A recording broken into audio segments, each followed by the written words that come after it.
King, and you're listening to Thinking Off-Piste, a podcast sharing inspiring stories from adventurers around the world. Thinking Off-Piste is brought to you by Maybe Ski, a Whistler-based adventure ski company creating bucket list ski trips across the globe. If you're looking to get off the beaten track and away from the crowds, head over to maybeski.com to discover what lies beyond your lift pass. Today I'm going to be talking with an ex-professional snowboarder turned endurance athlete and performance enhancement coach, Kristian Manietta. Kristian is no stranger to pushing his limits and living outside of his body's comfort zone. He is a sub-9 hour age group champion at Ironman. He's also the founder of a coaching company for endurance athletes called Endurancepacific and the creator of the Endurancepacific podcast.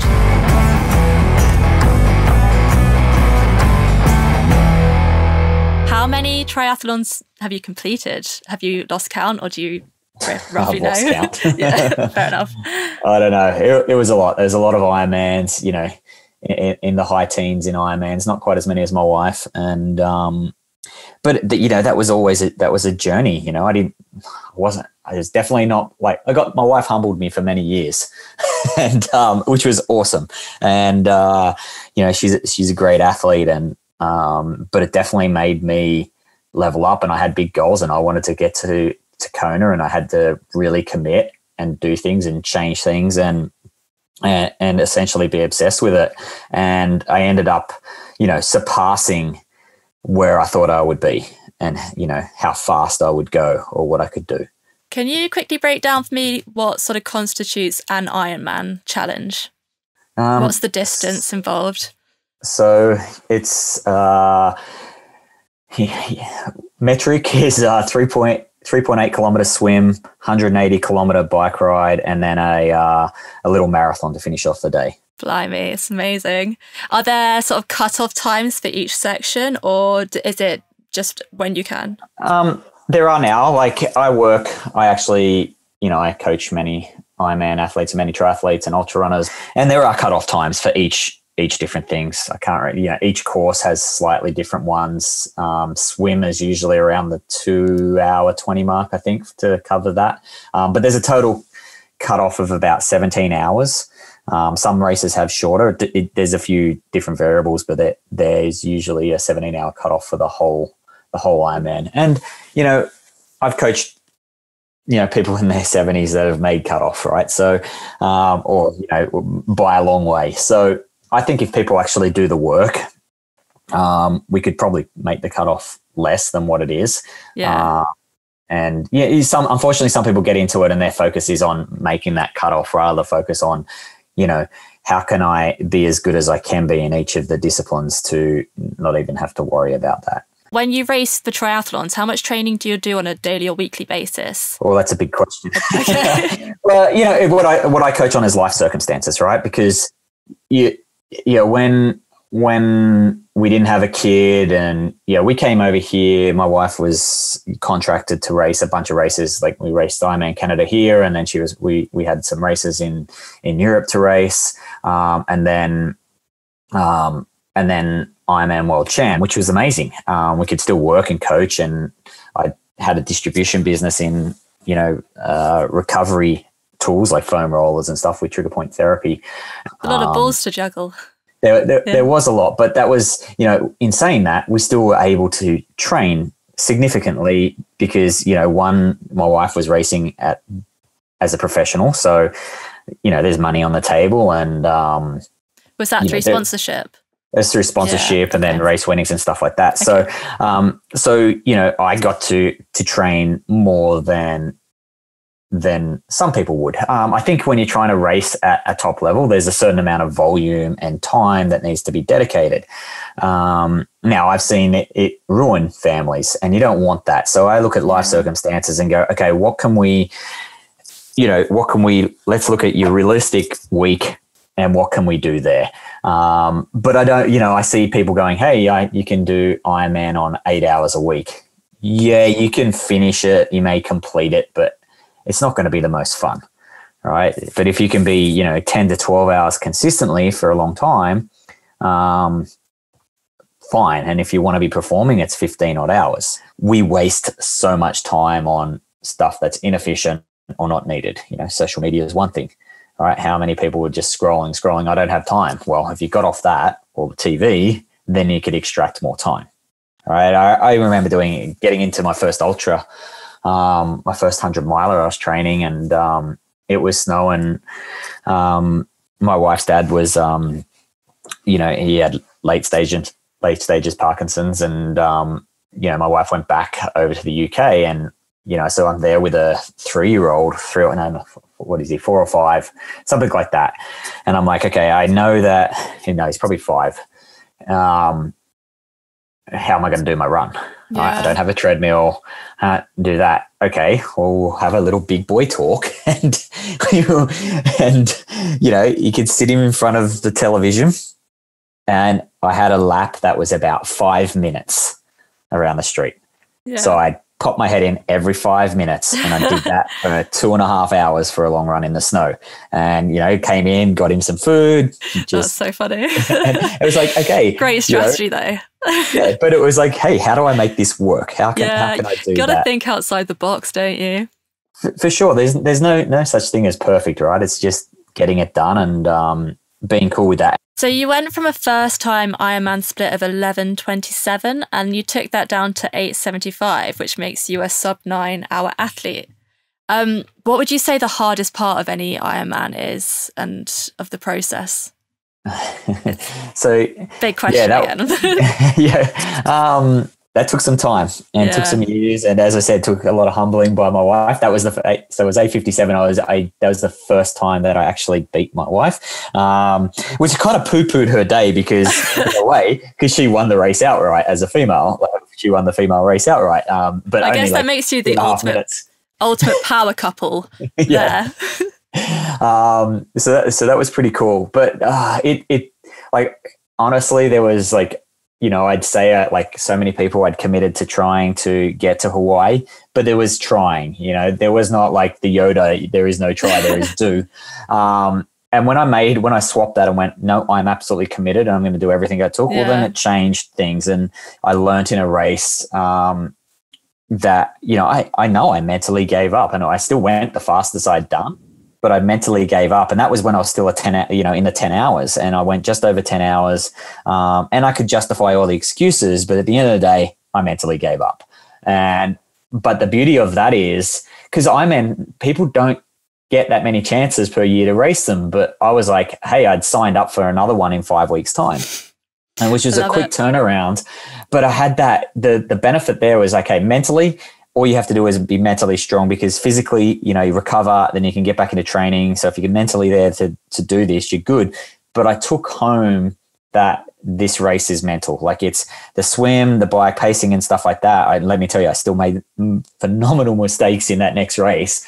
But I had the mental chestnut then. And, I did blow up on the run because I went out way too quick, and I went through a hellish 12K in the middle there. And then I was able to just rally and be mentally strong and come back. And that I ended up being what I thought was my potential. I became a 930s athlete, and I ran down that finish chute. Just before the finish chute, I got sprinted down, and that guy took the last spot in the age group for Hawaii. I think it was 6 seconds. So frustrating. How did you feel in that moment?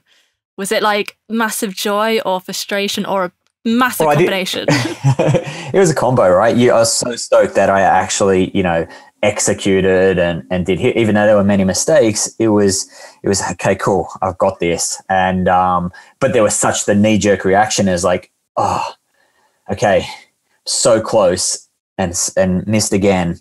And there, it was super frustrating. And then my wife Charlotte was contracted to race in the US not too long after. And so I'm like, okay, cool, I'm going to sign up for that race and do that. And I was like, and eventually, I got back into training. I'm like, this is just stupid. I've got 2 businesses I've still got to look after and support, and I'm just going to drive myself into the ground. So let's put all the focus on the race that I had signed up to at the end of the year, which was Ironman WA, which I ended up going 8:57. But funny on that story is I finished that race, ridiculous. And I want to talk about visualization here in a sec. Okay.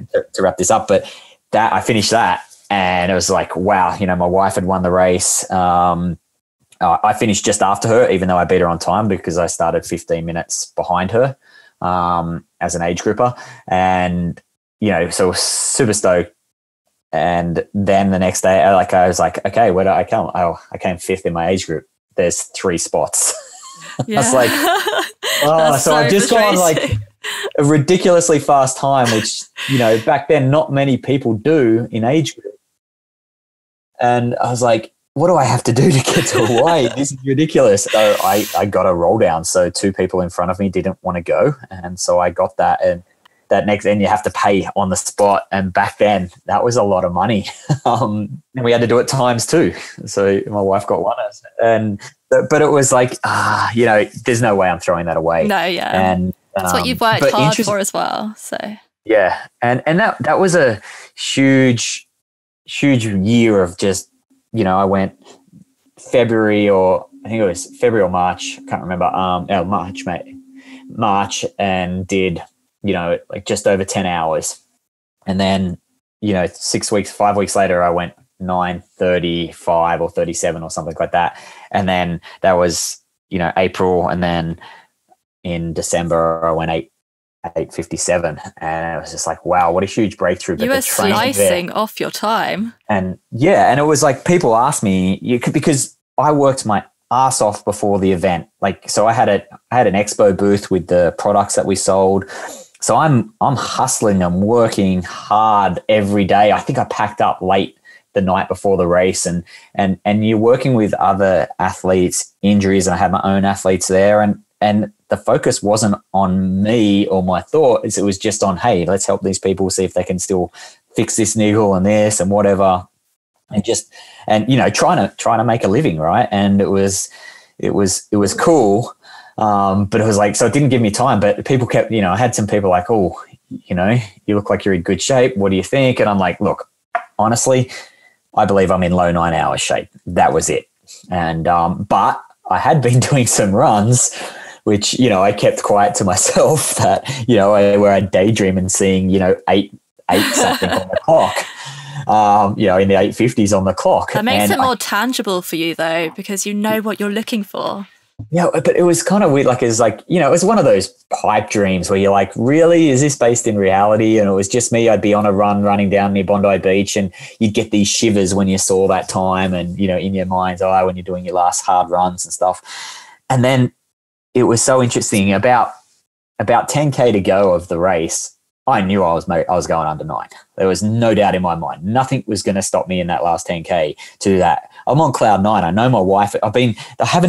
The whole run has been this roller coaster of emotion, because the run course is split. Like, so you think I'd see my wife all the time, but because, I'm running out one way and then she'd be down on the beach side. So it was a little gap, and sometimes I could see them in the distance, and I'm like, who's that with the bike? Is that bike number 1 or bike number 2? I couldn't tell. So my focus is just, I'm running my ass off, but I'm focused on, is she still leading, or has she been passed, or is it this? And because I knew so many people from doing the work and that, people were like, oh, she's still leading. And, it buoyed me up so much. So I got to that, I remember passing 2 guys with, the 10K to go, and they're like, oh, you're looking awesome. I'm like, I'm so stoked. My wife is about to win the race, and I'm going to go under 9. And I just knew, but I turned into the finish chute, and it was just straight deja vu. I'm like, wow, I've been here before. This is crazy. What was going through your head then? Just, you knew this is what you've kind of been picturing every night. I don't know. I think there was some few fuck yeahs running down that. I love it. It was good. It was harder the following year to back that up. So you went from being sort of a professional snowboarder to being a professional endurance athlete, and that was in a totally unrelated discipline. What kind of transferable attributes made that possible? What do you merit the success to there? Is that just like the mental drive, would you say? I think doing the work. So I wasn't a professional endurance athlete. Okay. I just got to I'd say you'd call it elite age group. I did beat some pro athletes in that sport, like starting at 25, you're so way behind the 8 ball, and there's no way. Even if I did put everything into training and nothing else, I still think I would have been what I'd consider a B grade, athlete at that. especially in the sport of triathlon. Some of those guys are just, ridiculously fast and talented. But yeah, mindset, really, it's doing the work. We're running with a friend on Sunday. Like, I think we were probably one of the very few people on a 28 centimeter powder day where we've got a long run running through bed. But the lines were ridiculous, and it was just like, hey, we're going for a run. But we're talking about passion, and, and people believe it just takes passion to succeed. And, we're all passionate about things. Yeah. But you can be passionate and not get paid, or not make it your life or whatever. But I think you need to be somewhat obsessed to really make it to that next level. Amazing. And I think that comes down to it's not compromising, especially on the little things. And you got to do things when you don't want to do them. And usually that's when you don't feel like doing them. Like, oh, I'd rather sleep in, which is a simple one we all know. But it's like, how many times in the moment do we kind of settle? And it's pushing back against that, wanting to settle and to lean into the discomfort, that will take us way further than we may believe. Cool. So in 2014, you moved from Australia over to Whistler. And since that time, you've got into sort of trail running, ultra races. You've completed 100-mile and 100-kilometer mountain races, done triathlons, ironman, sub-9-hour races, lots of like bike rides around sort of South Africa and the Dolomites. What's your favorite sport? Oh, that's a tough one. I don't think I do. I'm sitting in winter now, and everyone loves winter, but I'm dying for summer to come back. Well, it's because you're in a mountain with snow. Yeah, and honestly, last week, a lot of the huts here are closed. But thankfully, one of my mates here he's a custodian of the new Keys and Clare hut, which is out the backcountry of Whistler. So we got to spend 3 days of R&R up there. And behind that, there's a big mountain, Fissile, which has quite a number of what would say spicy ski runs on it. Spicy, I like that. Great adjective. And they're good. So, we've lucked out like last year, and on the backside of that, where it's all wind scoured, I got lucky and unlucky a couple of years ago and got caught in an avalanche on it. Wow, by making a mistake. And it was very scary, and I don't want to have that experience again. So each time I go up there, it's like, and dropping into these big faces. But I've had it twice now in phenomenal conditions, and the actual skiing part is awesome. The actual getting to it these days is like, it's a wind scoured boot pack for most of it. And that's got some sporty spice to it for sure, because it's a don't fall zone. But, little things like that is fun. I enjoy that. I ski more than I snowboard these days. And I enjoy the big mountain challenges, and I love being in the backcountry. Good. But summer is like, I love mountain biking. Nothing fills my soul more than mountain biking with my son. Whistler is perfect for that. Gosh. We've got the bike park, and while he's really good on there, he's a young kid that can maybe the endurance genes pass off. And, maybe being a bit hard sometimes, but he will climb anything. And now I can ride pretty much everything with him. Double black diamond, like he's actually, I'm not very soon. Like he's better than me already on a bike. That's so good. There's some things I will do that he won't do yet at the moment. But there's things he will do, especially when it comes to some big jumps and stuff that I won't do. But that, fills my heart so much. But then, I just like being able to do the things, so I can go mountain biking, whether it's with my son, my wife, or my friends, and get after it and get that, just touch that adrenaline. Because I don't get that from ultra running, but what I do get from ultra running is being on the trails and being, absorbed in all of that. And getting into the alpine is just, something special, whether it's on a bike or running or whatever. So, those are, I love those two sports. I like bike packing too. And I have quite the few adventures planned for this year.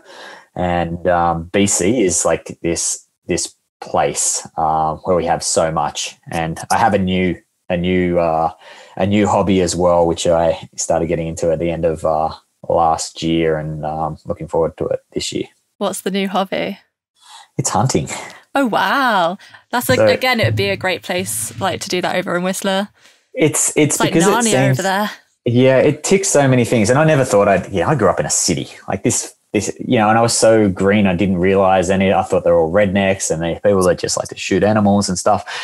And when you learn and look at stuff, like they're some of the biggest conservationists, or are the major conservation, put most of the funds into conservation. And then that whole aspect of, how much you respect where your food comes from. And I have a great friend and mentor here. And, but it also feels that, there's that side of providing food and learning and respecting it all, but there's suffering as well.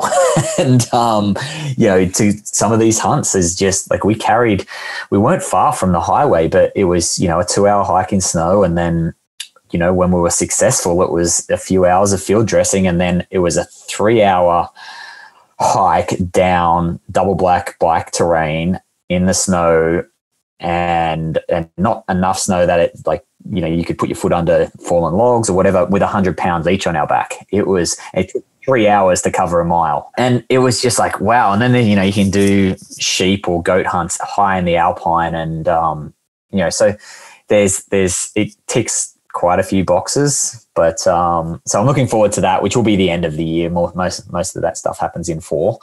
However, there's lots of things we're going to be doing before then, which I'm kind of bubbling with excitement over. Good.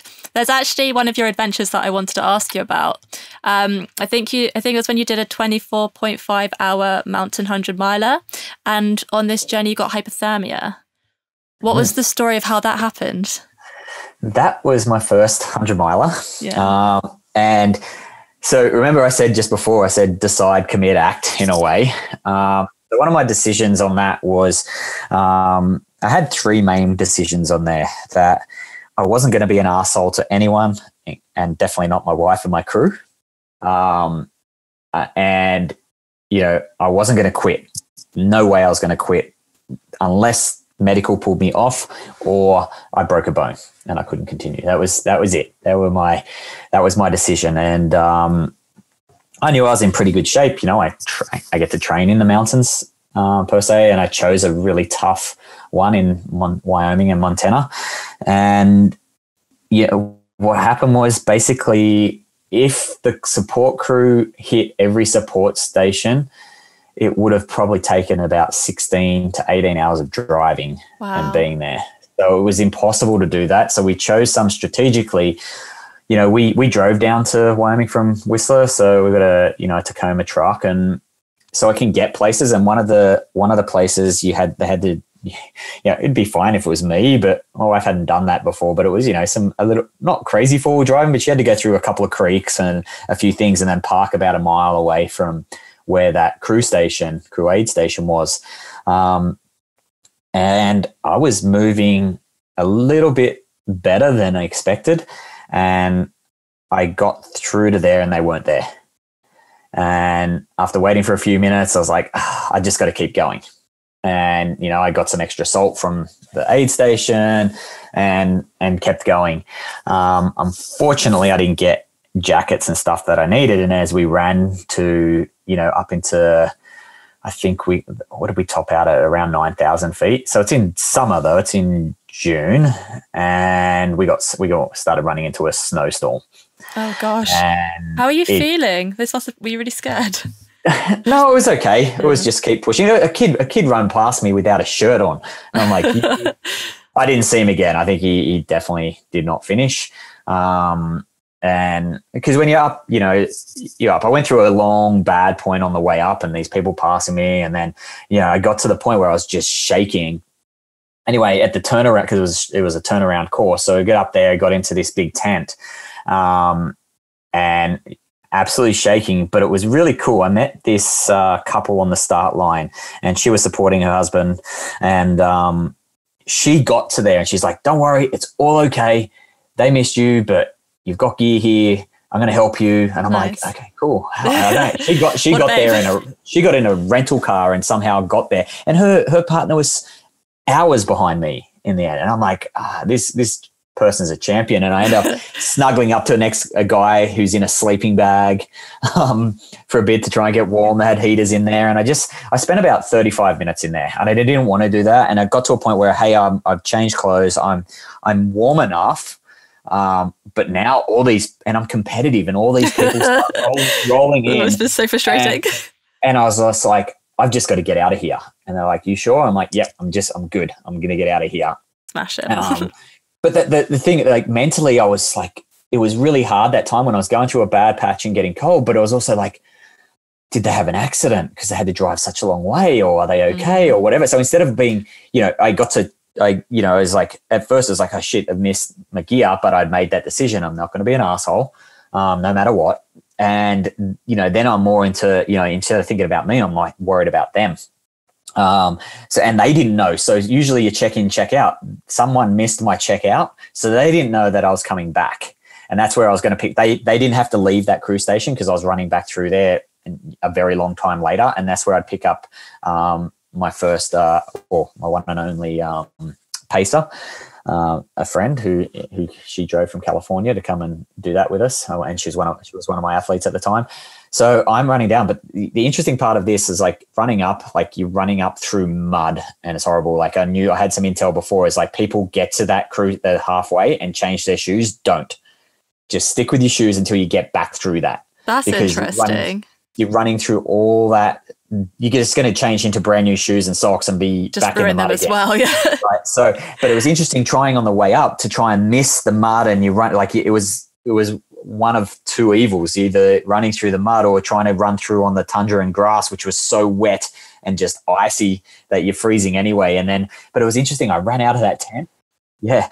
I ran out of that tent and I was like, oh, my legs feel amazing. Game on. And it was slightly downhill then. And I just went, well, okay, give it to yourself. And I passed all these people that were flying past me. And then it was just great. And so, got through that, got picked up, saw them when I got back there. It was through the night, and then I, picked up my pacer, and, straight out of that one was we had an hour hike up this steep thing. And I'm like, thank God we're here early, because this thing is just going to become this muddy chute for people to get up. And it was great. But that I also had a standoff with a moose at about 22 hours in. You're going to have to explain that for me. So a moose is a huge animal. And we run with bears, like there's bears and whatever around Whistler. I got no problem with bears, but moose I have no experience with. That's hilarious.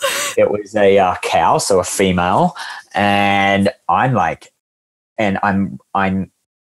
power hiking up this slope, and there's nothing there except two tiny, like a Jeep track and tundra. There's nowhere I can run and hide. I'm going up a steep hill, and there's this moose not that far, and she's grunting at me. Oh gosh. And I'm like, fuck, just stay there, please. And I'm like, and I remember the story, like the race director at the start said, well, a couple of years ago, our leader got charged by a moose. He was playing run around the tree, and then he got hit by the moose, and then eventually got away and got hit again and ran around another tree and warded him off. I'm like, well, there's no fucking trees. And I bet that's just all floating through your head just then.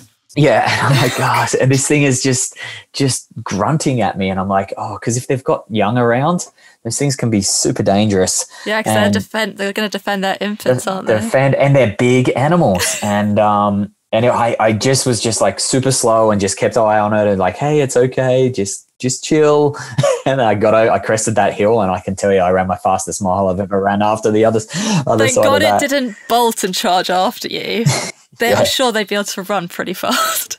That's terrifying. But you go through so many emotions on a day.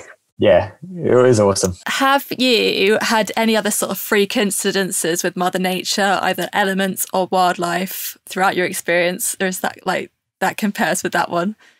I've got celiac, and I turned that gene on in, what was it, 2013, I believe. And yeah, since then I get way colder than normally. So that's why I'm missing that jacket. I now have a shake dry jacket, which is like the Gore-Tex shake dry is the best freaking material and jacket you can get breathes and never I ran in the 110K here through the mountains in a lot of rain and even a snow.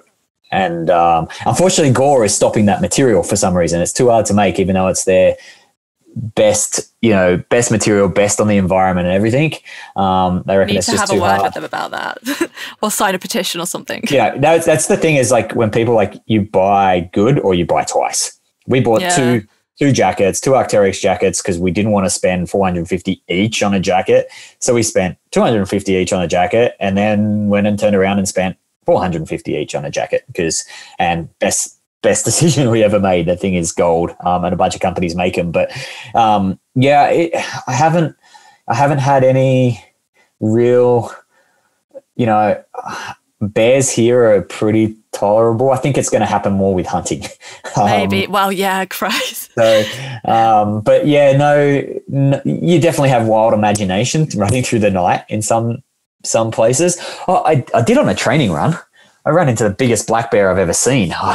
And it was on the island. So we're actually mountain biking, but I was training for something. So I went for a run and we were camping. And so I got up super early, didn't tell anyone where I was going. And I'm like, hey, there's this other bike trail that we didn't see. So I'm running up this deactivated forest, a logging road, which deactivated means nature is taking it back.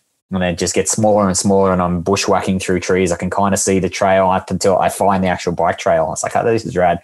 I'm running down there. I did have my dog with me. And then I just hear this noise, this thing. I stopped. It was only probably 30 odd feet away. So it's still far enough, but oh my God, this thing is huge. And I was like, dog. Yeah. And I grabbed my dog, and then I was just like, heart rate. The thing eventually, thankfully got scared and went the other way, but that's lucky. Is that like, just imagine the dog barking loads, and I don't know what that would do to a bear to trigger them. This is an area which it wouldn't have the same, it probably doesn't have the same human interaction as, say, like the black bears that we have in Whistler. Okay. That are just used to, so you don't know. But yeah, other than that, like I'll run past bears here. I'm not, I'll give them respect, but. My little sister goes to school in Canada, in sort of Vancouver, on Vancouver Island, and I think they had to close down the school for the day because they had a wildcat in their playground. I think it was like a cougar or something, and it's like, oh, there's a cougar in the swings, so we're just not going to go in today. Just looking out the window here, it hasn't happened in a while, but we had a what was it? A bobcat walk up the road. Cute, they're so cute. But we got bobcats, coyotes around. Unfortunately, and hopefully I haven't heard how he is, but one of my son's previous teachers, they live just between Whistler and Pemberton in the Sioux Valley. So they live in wilderness. But her husband, 65, got attacked by a cougar in his yard last week. That's terrifying. So they're around, super terrifying. So you mentioned sort of your diet and being diagnosed with celiac disease. What kind of difference has that made to your own personal nutrition planning as an athlete? I can imagine that was a bit of a game changer. It was a huge game changer. Finding out about that just before heading to the Dolomites to ride 2,000K over 10 days was like, oh shit, I'm going to the land of pasta and bread. How am I going to survive this? But funnily enough, that's one of the best places in the world to be a celiac. They have so many options. But it was, you know what? It's good. It's been good and bad. Like, good in terms of, you eat really well, bad getting cross-contaminated and stuff. So some things are a lot harder. But you just, really, if you're eating a lot of good veg and protein and, I've now perfected a gluten-free sourdough bread, which is awesome. So I have my own gluten-free sourdough starter, and actually I've got some bread to make after this conversation to put in the oven. So it's definitely been a learning process, and one where, you can talk about, hey, being obsessed with endurance sports and doing that and pushing it too far. And not coming back and being a negative. And I think, I definitely went down that, hey, gluten-free way too, very far one direction on the pendulum, must be like this. And then, you bring it back and over time get that resiliency back. And, we eat super well as a family and make sure that we're getting all the good nutrients. And, we still have like talk about the bread, we also make every Friday night. So every Thursday I start the process, but every Friday night we have sourdough gluten-free pizzas that we make ourselves. I can't go and buy another pizza now because they're so damn good. It's fun doing that though as well. Yeah. Like doing it homemade is a great activity with the family. Yeah, it's awesome. And, teaching I think if there's any skill set, and especially as an athlete, that you need is knowing how to cook. It's not difficult, but knowing how to cook good food and knowing it's a huge part of performance. And, I know a lot of people get away with it, but the question is you get away with it until you don't.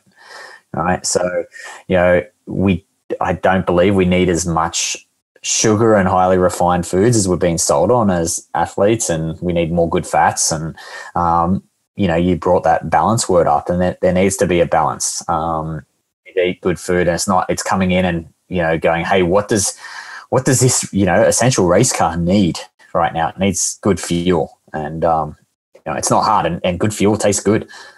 Yeah.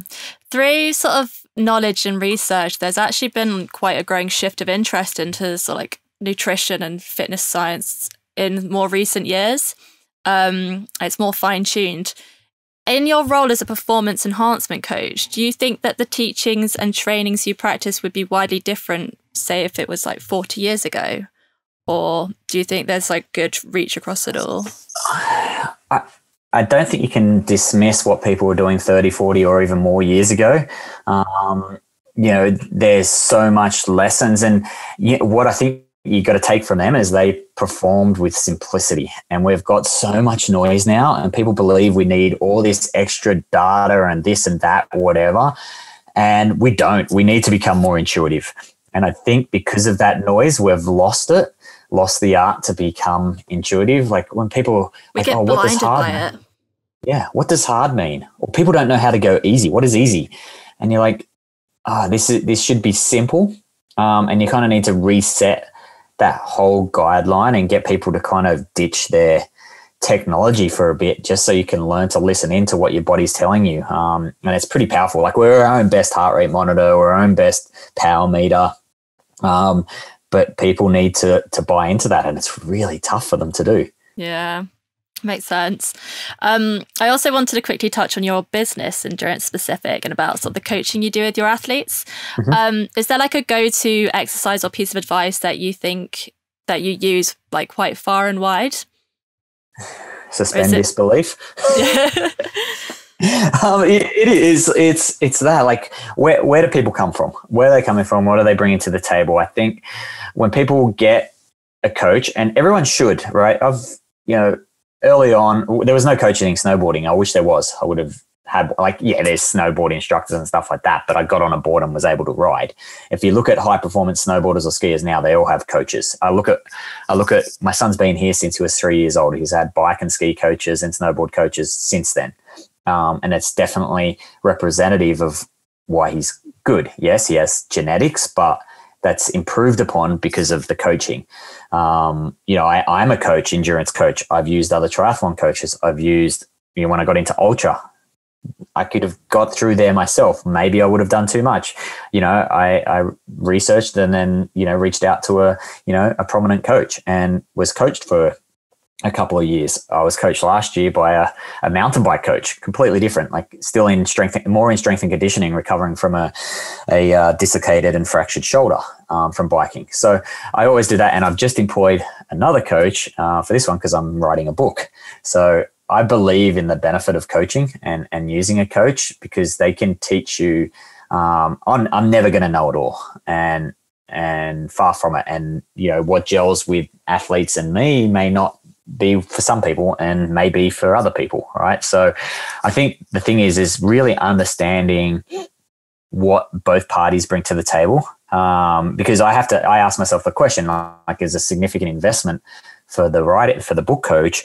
And I was like, okay, am I worth the investment in me? Not the investment that I put to the coach. Yes, I'm paying him the money, but I have to respect the investment that I'm making into myself. Yeah, and I like that. Do that with my, are you going to make, so, a question I can ask, a potential athlete working with me, are you going to make the investment worth it to you? Because when both teams come together, and take time and the relationship builds, great things can happen.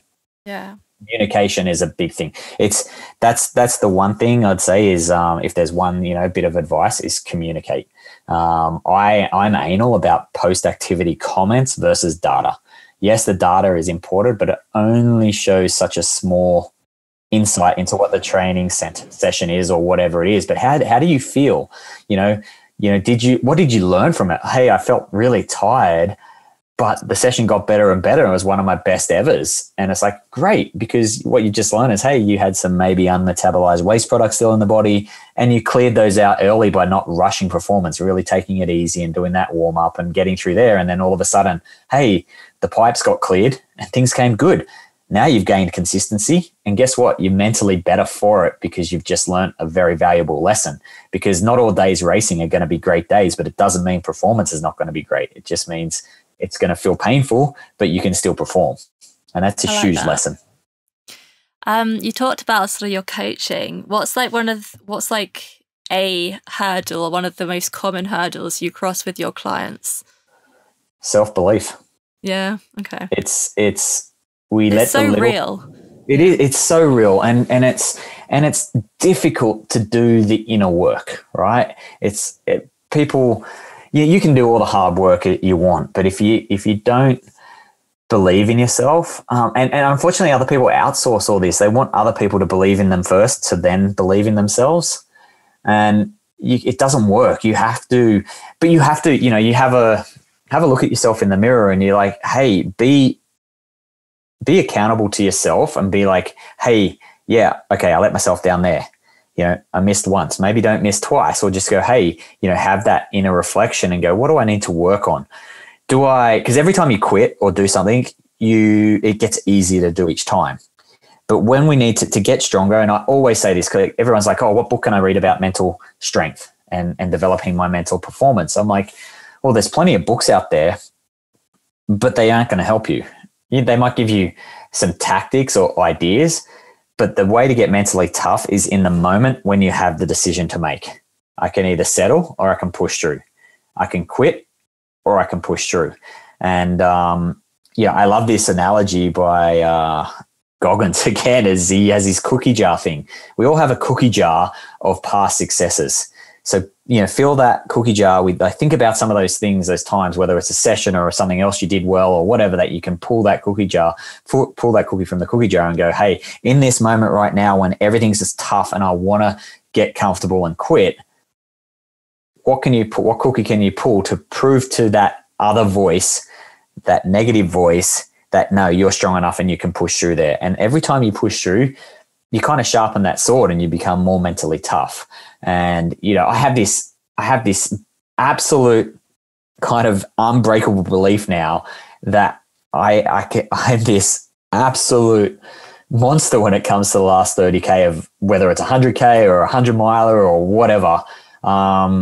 That all of a sudden I could have gone through, in my last 100K, I went through a bad patch with my stomach, with celiac, and, it really did my head in. And then I came to a point of a question and I just went, you know what, go for it. What can I do? And pushed hard. And in 100 miler, my last 100 miler in California, I was running, I think I was in, I don't know, 11th or 12th spot. And I'm running to one of the last crew stations in the dark, and I could see in the distance behind me headlights appearing, and I hadn't seen anyone for so many hours. And I'm like, I was getting really annoyed. And anyway, the last crew station, you ran down into this drainage, and the crew station was set up there, and then you'd turn around and run back out of this fork drainage. And as I sat down, I heard the bells coming and a guy coming down, and I was like, shit. And then, so I got out of there before he did. And then as I was running up, another guy comes down, and then I could see another headlamp coming. And I'm like, oh, well, and I was ready to go, it doesn't matter. And I did say it to myself. I'm like, Kristian, what's the difference? 12th, 13th, 14th, who cares? Doesn't matter. So the beauty was I accepted that. I'm like, you know what? It doesn't matter. But what does matter is not giving my absolute best from here to the finish. And it was about 32K. It's just a number at the end of the day. What counts is how you drive it yourself and how you feel about it inside. And I literally just gave it to myself. It was so uncomfortable. And guess what? The headlamps disappeared. And then I was like, I'm pretty comfortable. They're gone. And then I'm looking at the time. I'm like, hey, I can break 19 hours here. That's a good goal. And then I just kept charging. And then you could see the finish. It was like around this bay, but it was so far away. And I'm like, just keep pushing. And then like, oh, where did that hill come? I forgot about it because this was like a lollipop course. So I'm back on the out and back section of the finish. And I'm like, I don't remember this hill and whatever. And I remember getting that. It ended up being the last hill, but I didn't realize it at the time. And I'm like, and I congratulated myself, which I think is an important thing. I'm like, good work, Kristian. I doubt you're going to make it under 19, but good work for giving it a good go. And I crested that hill and I'm like, oh, I'm like 400 meters away. Boom, go. And I broke it by a few minutes, but I was like, I think there's an important part here. My legs were so trashed, but I end up running so well. Every single one of my ultras, I've done that. I ran down 6th place here in the 110K with 2K to go. I hadn't seen him for hours and thought he was gone. And after dealing with a lot of pain, you get into this point and then you're like, okay, well, yeah, everything hurts. So what? Is this the best I've got? And then keep going. And embrace it, lean into it. And you know what? If you want to get rid of the pain, just get there, get to the end quicker. But I think there's a subconscious psychological impact of congratulating yourself when you do a good job, whether it's in your session or whatever, because subconsciously your mind takes that and goes, awesome, I'm appreciated. Yeah. Right? Rather than the typical negative self-talk. And, that inner talk is so important. And now, like, I have such a strong belief that it doesn't matter. I'm going to be able to crush the back end of that race. Excellent. So, I wanted to actually touch on the notion that you don't need a race in order to train, and how after races, a lot of people sometimes sort of give up their hard work just because the race is over. Do you think the mindset around training and like training goals in general needs to shift? Is that like a common thing you've come across with people? I think so. And that's only come from learning and understanding myself and whatever. And COVID has made that so real. Events just got completely wiped. Like, I own 2 events, can't run them. I work for Ironman, couldn't do that. I couldn't race the races I signed up for. There were those things. And then you're like, but is that all I'm training for? I got a 10-year-old. I want to be able to do shit with him when he's crushing me, but I still want to be able to do it. I want to keep this stuff I want to be able to run. I want to be able to hike. I want to be able to bike. And the event is life, really, at the end of the day. It's like, hey, I enjoy all these things, and to enjoy these things more, that requires daily training. Sure, recovery. Like, I don't train 7 days a week, but I do have I have a day off. And sometimes I do train 7 days, or I might go skate, whatever, it doesn't matter. But the thing is like, hey, that event is life, because I see so many people each year, they get into it, they love this sport. Let's say it's mountain biking, and they just suffer so much to climb, and then have their fun little part of going downhill, and they suffer again. And they're like, oh, if only I was fit. And it's like, well, what's your excuse? Do it. Just be fit. And guess what? If you get up there, you're not as taxed. It's more fun on the way down. And I liken this now, especially in the winter with backcountry, and it's becoming huge, is it's safer. Because if you're absolutely gassed by the time you've skinned out into the backcountry, well, what's your decision-making skills like when you're completely shelled? So, there's that side to it. And I think we define ourselves, like, I'll define myself as an athlete for the rest of my life. I'm an athlete, that's it. And ebbs and flows. Hey, if I'm not a triathlete, I'm not a mountain biker or a cyclist or a skier or whatever. I'm this call it a multi-sport person that is uplifting, because I can do a lot of things. But but it means, and focuses change. So, right now I run a lot. I do some skinning. I do strength work multiple times a week. And, but I run, or like, hey, I went in the backcountry for 3 days last week. Well, I obviously didn't run, but I did a lot of skinning. When it comes to, summer, it's a mix of biking, running, whatever. And now, like, so making that decision on, I know I could be a very decent ultra runner. And I can say that without ego. I've done enough in, top 10s to just over 10 and stuff like that with the life circumstances I have. However, I made the decision that it's just a number, because what's more important is, hey, I don't want to compromise the time that I get to have with my son while he's growing up. So I can still race, and because I know what it will take to go that next step, and to do that, and that compromise with going riding, doing these other things, putting yourself maybe a more potential of getting injured because of the type of mountain biking I like to do. I'm willing to have that risk and enjoy that, so I can enjoy the time with my son and still run to the best of my ability. Now, that's not taking a compromise or settling. I'm still going to give it everything I've got when I line up. However, I look at it as going, hey, I'm way more balanced when I can go and have fun with my son. So if it came down to the point, it's either going riding with my son or get that long run in, I'm going to go riding with my son. Nice. Good. I love that. Wanted to take the opportunity to also touch base on your podcast, the Endurance Specific podcast. What inspired the launch of that? So before that, it was called, I'd been podcasting for 5 years, and I stopped for about 18 months. Was it a different podcast before? It's still under the same theme and ideal, but it was called the politically incorrect now, the Fat Black Podcast. And it had nothing to do with people of color and nothing to do with being fat. What it did have was, in Australia, the coffee that I would have was called a long black coffee. Right? Short black or long black. That's just what they were called, right? And that was that. So then celiac happened, and so I'm in the Dolomites, and I'm riding with my South African friend and Roll, and I've run out of food that I could have before our riding sessions. And unfortunately, like, while I could eat most of the food, like at dinners, and the Sonkols crew had gone out of their way to provide my own little bucket of food at support stations and stuff, the breakfasts at the places that we'd stop each time were, just serving typical Western, cereals and breads and stuff like that. And I just couldn't do it.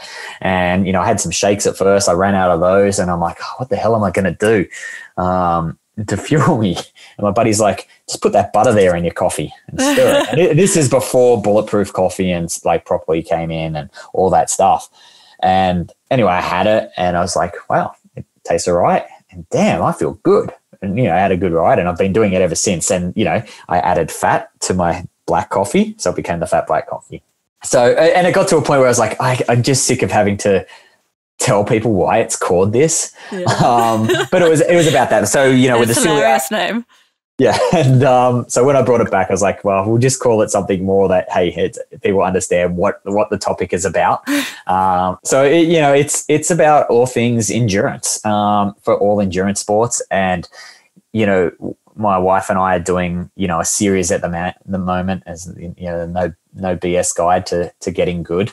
And all the things that, I know through all these years of doing it, what it takes to kind of level up and get to as good as you can be with your life circumstances. And, and we just chat and I have different guests on and different people that are doing cool things and just going, hey, what challenges are out there? What can people suspend disbelief, or how can they grow here and how can they be better? And the idea at the end of the day is the lessons we learn from our endurance endeavors transfer positively over to other areas of our life.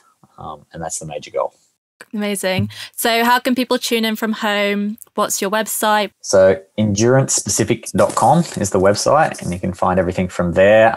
Endurance Pacific on Instagram, or Kristian with a K, Kristian Manietta, Manietta. So at Kristian Manietta that's my personal one on Instagram. And that's pretty much it. The podcast can be found on, iTunes, Spotify, all the regulars. And yeah, I'm not on Facebook anymore. I made a decision not to be on and really limit my social media. So I probably only check into Instagram now once or twice a week. Cool. And we'll post on there. And the podcast goes out usually, it's weekly or bi-weekly. I've been through the whole 2 times a week stress or, making that commitment. And I'd rather have good content now and things I'm really, really excited to talk about than just, wasting people's time. More time out on adventures too, that way. Oh, absolutely. And is there anything else on your bucket list that you haven't ticked off yet? That's a big one. I laughed at this question with my wife. She's like, how much time is there? Your bucket list is overfilling. You do a podcast on that in itself. Yeah. Oh, there's so many things because one adventure leads to another. Like, I did a bike Everesting years ago because after meeting Andy Van Bergen, who started all this craziness. And then, last summer I eventually got to do my run Everesting on the Ascent Trail here. And then you're like, oh, mountain bike Everesting or a gravel Everest. Oh, that means there's a duathlon Everesting for craziness. But yeah, getting into hunting, like going on a 10-day goat or sheep hunt is now high up there because it meets so many of their criteria. I've got a West Coast, we're filming the West Coast Trail and Wandafuka Trail. So 2 of them. Most people do, 5 or 7 day hike on West Coast Trail, 70 Ks. It's a challenging trail on the island here. Me and a buddy or 2 buddies were filming it. We're aiming, around the 24-hour mark. It'll be over because we're filming, but both of those in one day. So it'll be 130 odd kilometers. To do that, a good 5-day bikepacking trip. Then my wife and I are looking at a Sunshine Coast Trail hut-to-hut mission running, which is 180K over a bunch of days. That sounds lovely. So there's lots. And, if there was a performance or a race bucket list goal, it's still Western States, still doing the things to continue to keep my foot in the lottery. So outside of that, it's just what adventures that I can do, more stuff with my son as well. So there's lots. There's too many. Most of those bucket list things are all to do with some level of suffering and endurance. Yeah. Well, good luck and keep visualizing them because then they'll happen. I will. Well, thank you, Becky. Thank you for joining me on the podcast. It's been a pleasure to talk to you, Kristian. You too. Thanks so much. Thinking Off-Piste is brought to you by Maybe Ski, a Whistler-based adventure ski company creating bucket list ski trips across the globe. If you're looking to get off the beaten track and away from the crowds, head over to maybeski.com to discover what lies beyond your lift pass.